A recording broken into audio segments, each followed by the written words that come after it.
Halo teman-teman semuanya, balik lagi di channel Vira Watrin, tempat Vira bercerita. Wow, how are you teman-teman? Kita udah pas banget hari ini di penghujung tahun 2020. Dan gimana so far 2020 buat kalian? Apakah bisa aja atau ini merupakan salah satu tahun terburuk yang pernah kalian jalanin, atau malah tahun terbaik yang pernah kalian jalanin? Kalian komen di bawah biar Vira baca cerita dari teman-teman tentang kehidupan kalian di 2020 ini. Dan hari ini teman-teman Vira mau ceritain ke kalian tentang seorang, dia ini sebenarnya apoteker dan dia juga punya apotik, tapi dia juga berprofesi sebagai YouTuber. Nah, kenapa Vira mau ceritain ke kalian? Karena dia memiliki kehidupan pribadi yang bisa dibilang sangat aneh dan rumit. Nah, sebelum Vira ceritain siapa sih sosok ini yang Vira maksud ini, teman-teman jangan lupa untuk subscribe dulu channelnya aku biar aku makin semangat ceritanya. Dan juga silahkan komen juga kalian pengen Vira ceritain apa. Terus jangan lupa juga teman-teman untuk like dan share ke teman-teman kalian yang mungkin suka konten-konten seperti ini. Nah, jadi si pria ini bernama Mr. Park, berusia 33 tahun. Kalian kalau lihat ya mukanya tuh ganteng banget. Itu definisi kayak aktor Korea, aktor-aktor drama yang suka kita tonton itu. Nah, si Mr. Park ini dia itu memiliki akun YouTube yang bernama channelnya itu Yakult. Nah, di channel ini dia tuh kayak sosok pria idaman banget, udah mah ganteng, udah mah pinter, baik. Terus usia dia juga masih 33 tahun gitu ya, bener-bener lagi matengnya gitu kalau di Korea. 분명히 야쿠르트 선생님이 오신다고 들었는데 웬 영화 배우 한 분이 들어오셔가지고 Jadi banyak banget tuh yang fans sama dia. Akun YouTube-nya itu udah sampai ratusan ribu waktu itu yang subscribe. Nah, di akun ini dia tuh suka bikin konten tentang dunia kesehatan, mulai dari obat-obatan, tentang penyakit-penyakit.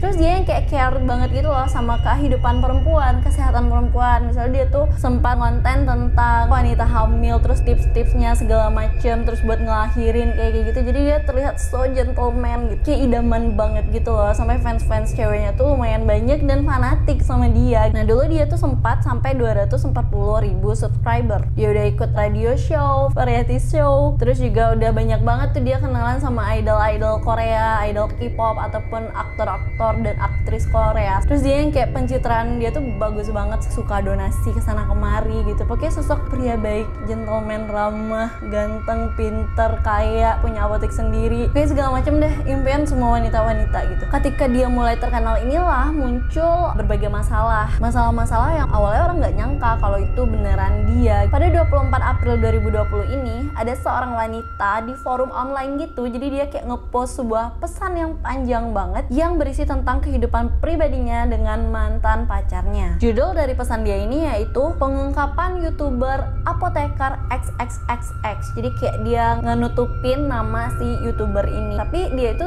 mengirimkan foto yang kayak diburemin gitu, foto laman channel YouTube-nya si apoteker ini alias Mr. Park. Nah, di pesannya itu intinya dia menuliskan bahwa dia mengalami hal yang benar-benar membuat dia luka secara batin dan secara fisik, dan dia nggak pernah membayangkan hal seburuk ini bisa terjadi di hidup dia. Nah, apalagi oknum yang membuat dia seperti itu ternyata kehidupannya baik-baik saja, dan terlihat dari channel YouTube-nya dia sejahtera, dia banyak subscriber ya, terus dia kayak yang nggak pernah melakukan dosa gitu di hidupnya, saking baiknya citranya si YouTuber apoteker ini. Jadi si mbaknya yang curhat di kolom pesan itu jadi ngerasa kayak aduh sialan nih, orang kayak setan, gak berperasaan, udah bikin hidup orang hancur, tapi dia seolah-olah tidak pernah melakukan dosa apapun. Akhirnya si mbak ini tuh mengungkapkanlah latar belakang kenapa akhirnya dia mengungkapkan cerita yang ingin dia ceritakan di forum online tersebut. Sempat Juli tahun lalu, Juli 2019, dia itu mengirimkan pesan kepada Mas Yakult ini. Jadi si Mas Yakult ini tuh emang udah jadi YouTuber kan dari tahun lalu, dan fansnya banyak, seperti aku bilang banyak banget yang bermimpi untuk jadi pacarnya dia. Akhirnya si mbak ini memberanikan diri untuk nge-DM si masnya. Terus setelah itu mereka akhirnya balas-balasan chat gitu. Akhirnya mereka ketemuan lah. Nah, mereka ketemuan diajakin sama si Mas Yakult ini untuk langsung berhubungan di hari itu juga, karena posisinya si cewek ini tuh fans sama dia. Terus si mbaknya mau aja diajakin sama si Mas Yakult ini. Terus tambahnya si mbak ini di pesan tersebut, di forum tersebut, bahkan dan si apoteker youtuber Yakult ini dia tuh ngajak mbaknya berhubungan di saat mbaknya lagi menstruasi dan lagi pendarahan karena minum pil KB gitu. Jadi kayak ada efek sampingnya, kayak katanya kayak gitu. Si apoteker ini kenapa sih sampai ngajakin mbaknya lagi dapet woi, terus dia malah ngajakin untuk berhubungan. Dan dengan percaya dirinya nih, si masnya itu bilang kalau misalnya berhubungan saat lo pendarahan kayak gitu tuh lebih aman, tidak memakai pengaman lebih aman, katanya kayak gitu. Terus si mbaknya ini dengan begonya dia percaya aja, karena menurut dia si mas-mas apoteker alias Yakult ini tuh dia tuh expert di bidang kesehatan, sehingga dia percaya aja. Jadi bener-bener sih, bahkan nggak ada gitu loh orang normal yang mau berhubungan kayak gitu. Kayak dia punya fetis atau apa deh, bisa berhubungan dengan cewek lagi menstruasi.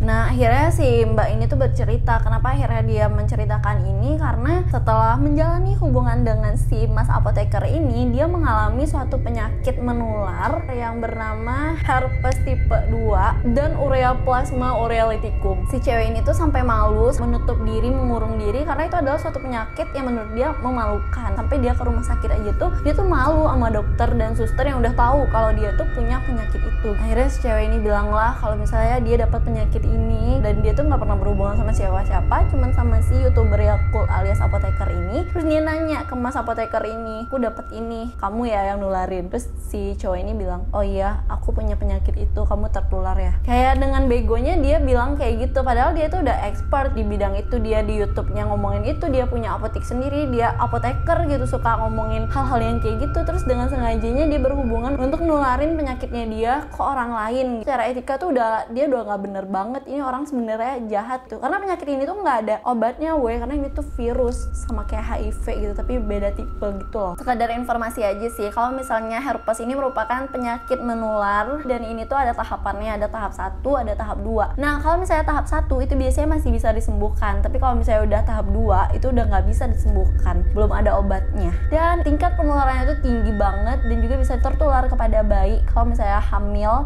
dengan kondisi lo mengidap penyakit herpes tipe 2 ini. Nah setelah cerita si mbaknya ini, beberapa saat setelah itu ada juga seorang wanita yang mengaku kalau dia tuh mantan dari youtuber apoteker ini atau mas Yakult ini, dan dia bilang kalau dia juga mengidap penyakit menular yang sama, yaitu herpes tipe 2, dan dia juga mantan dari mas Yakult ini. Jadi udah tahu kan siapa yang benar-benar punya penyakit itu, dan dia emang nularin ke cewek-ceweknya. Sama kejadian dengan mbaknya yang cerita sebelumnya, si perempuan kedua ini menceritakan bahwa dia juga sempat berpacaran sebentar, kenalnya lewat online, chattingan sebentar, terus langsung diajak ketemuan, langsung begituan. Terus si masnya nggak lama habis itu mutusin dia, terus nggak ada kabar, terus udah pergi aja, dan tiba-tiba dia dapat penyakit itu. Nah yang parahnya itu adalah gimana si Mr. Part ini nggak mau memberikan klarifikasi ke mantan-mantannya ini kalau dia beneran yang nularin herpes itu ke mereka, dan dia tuh malah cenderung untuk memutuskan hubungan langsung dengan para mantannya ini dan tidak mau berkomunikasi lebih lanjut. Mantannya ini tuh bilang kayak udah frustasi gitu, mana itunya berdarah, terus kayak ada keluar cairan, terus badan dia yang capek-capek. Nah dia tuh kayak udah periksa kesana sini, ternyata dia beneran positif herpes, tapi mantannya ini malah cuek-cuek aja dan langsung ninggalin dia. Terus karena udah berbagai orang yang bercerita, jadi kayak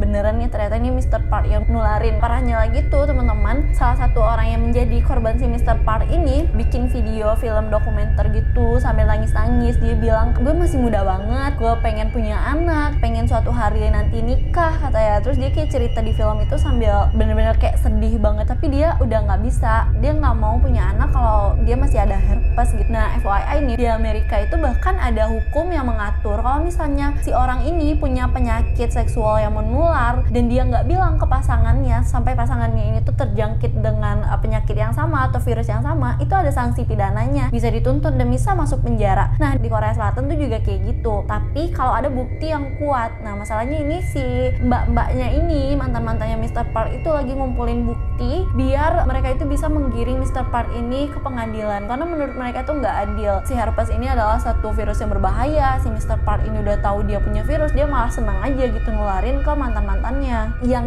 gilanya banget menurut aku adalah, aku nggak nerima banget nih sebagai seorang wanita, Mr. Park ini woi, dia tuh bahkan di talk show, di seminar gitu, dia tuh membicarakan tentang kesehatan wanita, tentang sex education, terus dia yang kayak ngerti banget lah masalah kayak gitu, lo jangan gini, lo jangan gitu. Terus tapi ternyata kehidupan pribadi dia bener-bener kacau banget. Sialan banget nih orang, pencitraannya bagus banget, sehingga kasus-kasus yang dilontarkan oleh mbak-mbak anonim ini di situs online Korea itu tuh sulit dipercaya awalnya, karena kayak nggak mungkin lah, masa sih si Mr. Park ini yang dimaksud oleh mbak-mbak ini. Nah akhirnya masalah ini viral dan banyak banget yang percaya kalau cerita dari mbak-mbak di situs online itu adalah Mr. Park. Nah karena udah viral, banyak banget yang nuntut si Mr. Park ini untuk klarifikasi apakah itu benar apakah tidak. Akhirnya dia tes ke rumah sakit dan bawa hasil tes itu, terus dia bikin konten di YouTube ya, nih puas lo semua, hasil tes gue negatif, bukan gue orangnya. Terus orang-orang yang tahu ngelihat hasil tes dari si Mr. Park yang dia bikin di akun YouTube dia, banyak banget yang tahu kalau itu tuh bukan tes untuk mengetahui lo herpes atau enggak, karena herpes itu diceknya lewat darah. Sedangkan si Mr. Park ini memberikan hasil dia tuh tes urin. Dia tuh pengen ngegoblokin subscriber ya, tapi sayangnya banyak banget orang yang pinter yang nonton, jadi kayak dibilang itu nggak ngeliatin kalau lo herpes atau enggak, lo cek darah aja. Dan hingga saat ini kasusnya belum dilanjutin, nggak tahu juga apakah jadinya dia diadilin atau enggak. Sebenarnya dia bisa aja kan lari dari kasus ini, karena pembelaannya kenapa sih cewek-ceweknya mau-mau aja gitu. Jadi kayak pro kontra gitu juga di netizen Korea gitu ya, ceweknya juga salah kalau mau-mau aja, terus si cowoknya juga salah ya, dia mau enaknya aja tapi malah nularin penyakitnya ke lawan jenisnya, ke pasangan-pasangannya. Nah menurut kalian nih teman-teman gimana? Dari sudut pandang kalian, apakah lebih salah di cewek atau lebih salah di cowok? Coba kalian komen di bawah. Terus endingnya si apoteker Yakult ini akhirnya menghapus semua video terkait dengan kontroversinya, mulai dari pengakuan dia tentang hasil tes urinnya segala macem. Pokoknya dia sempat membuat beberapa konten juga untuk klarifikasi. Dan si mbak-mbaknya di situs online ini dia bilang kalau misalnya sehingga saat ini si Mas Apoteker itu nggak pernah sama sekali minta maaf ke dia dan nggak pernah ngerasa bersalah atas apa yang pernah dia lakukan ke dirinya yang menghancurkan masa depan pasangan-pasangannya. Nah sekian teman-teman cerita dari Vira malam ini, semoga kalian bisa mengambil pelajaran dari cerita Vira. Aku titip salam aja, jaga-jaga diri ya, kita nggak tahu juga gitu orang tuh menyimpan aib apa, menyimpan penyakit apa yang bisa ditularkan kepada kita. Thank you udah nonton sampai detik ini, dan jangan lupa support terus channel Vira dengan subscribe, like, dan komen juga. Udah deh, bye di 2021.